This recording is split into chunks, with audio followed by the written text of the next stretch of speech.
지쳐 보이는 젊은 선비한 사람이 산길을 터벅터벅 걷고 있습니다.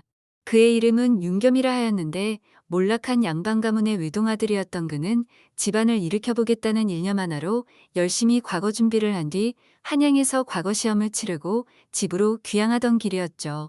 그런데 그의 표정은 너무나 일그러져 있었고 지친 기색이 역력했답니다. 도대체 언제까지 이 일을 반복해야만 한다는 말인가? 이제는 정말 지치는군. 그렇습니다.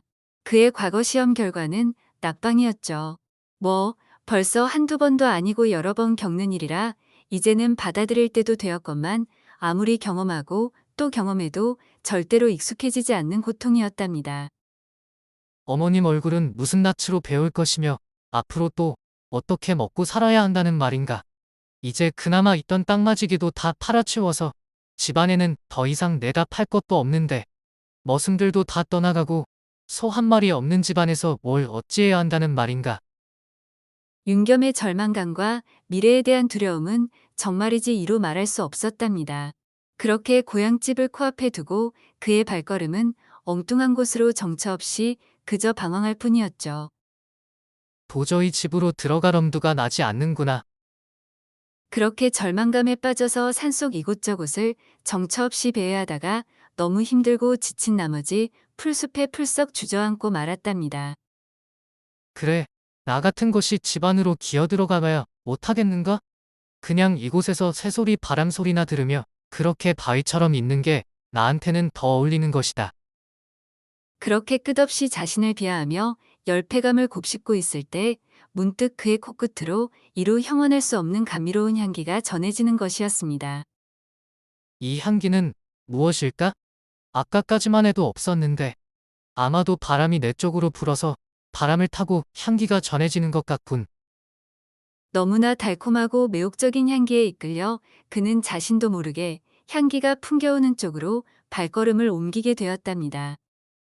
그곳에는 지금껏 본 적이 없는 아름다운 꽃밭이 펼쳐져 있었죠.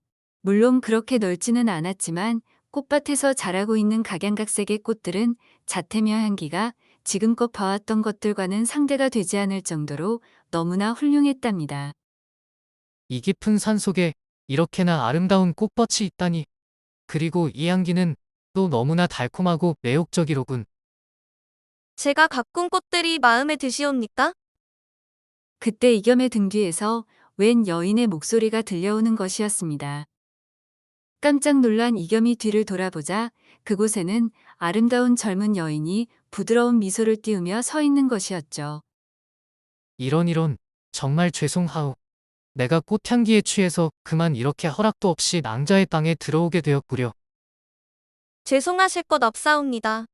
그리고 여기는 제 소유의 땅도 아니지요. 그저 산속 한 기퉁이에 자라고 있는 야생화들이 너무나 사랑스러운 나머지 돌봐주고 있는 것뿐이랍니다. 그렇다면 이 꽃들은 그대가 심은 것이 아니란 말이오?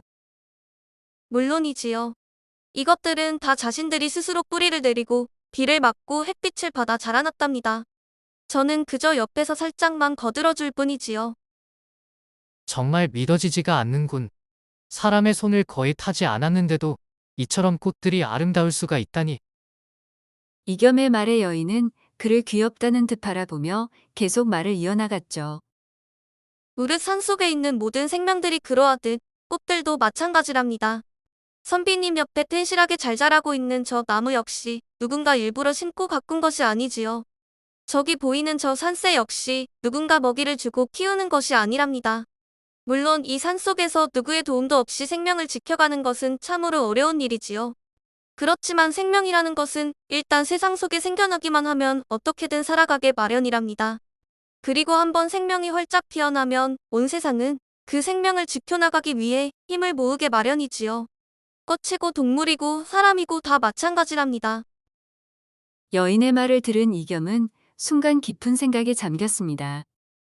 나 역시 생명이다. 어찌 보면 사실 지금 이렇게 숨쉬고 살아가는 건 역시 하나의 기적이라 할 수 있지. 꽃이나 동물 같은 미물들조차 자신에게 주어진 삶을 저렇게나 힘차게 살아가고 있구나. 그리고 저렇게나 활짝 피어나 달콤한 향기를 뿜어내고 있지 않은가. 그렇다면 도대체 나는 왜 이렇게 스스로 죽어가고 있는 것인가? 나는 왜 저 꽃들처럼 활짝 피어나지 못하고 있는 것인가? 생각에 잠겨 있는 이겸을 따뜻한 눈빛으로 바라보던 여인이 그에게 차 한 잔을 권하는 것이었습니다. 무슨 생각에 그리도 잠겨 계신 것인지요? 잠시 생각을 멈추시고 이 차 한 잔 드셔보시지요. 이 차에서 내가 방금 전 맡았던 향기가 나는구려. 그렇사옵니까? 저 꽃들을 잘 말려서 우려낸 차이지요. 이름이 무엇이요? 딱히 이름은 없사옵니다. 하지만 차 한 잔 하시면 꽃의 향기가 선비님의 몸속으로 스며들어 기운이 나게 될 것이옵니다.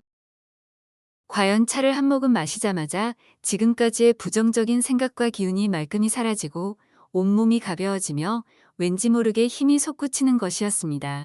그렇게 기쁘고 행복한 마음으로 찻잔을 비운 선비가 여인에게 말했죠. 잘 마셨소. 덕분에 기운이 좀 나는구려. 도움이 되셨다니 저도 너무나 기쁘옵니다. 앞으로 종종 이곳에 들러도 되겠소? 물론이지요. 언제든지 들러서 꽃을 보다가 가셔도 좋사옵니다. 그렇게 여인과 작별한 선비는 다시 집으로 돌아와 글 공부에 매진했답니다. 물론 그 이후로도 힘든 시기가 있기는 했지만 그때마다 여인을 찾아가 꽃차를 한 잔 마시고 꽃 구경을 하며 힘을 얻었지요. 그리고는 마침내 과거의 급제에서 행복한 나날을 보내게 되었답니다. 고맙소. 이것이 다 낭자 덕분이요. 아니옵니다. 제가 한 일은 없사옵고 이 꽃들에게 고맙다고 해주셔요.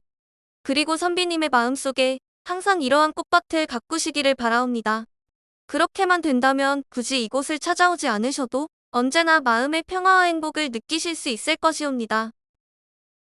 여인의 말대로 선비는 마음속에 그 꽃밭을 가꾸고자 노력했고 결국 진정한 행복을 찾게 되었답니다.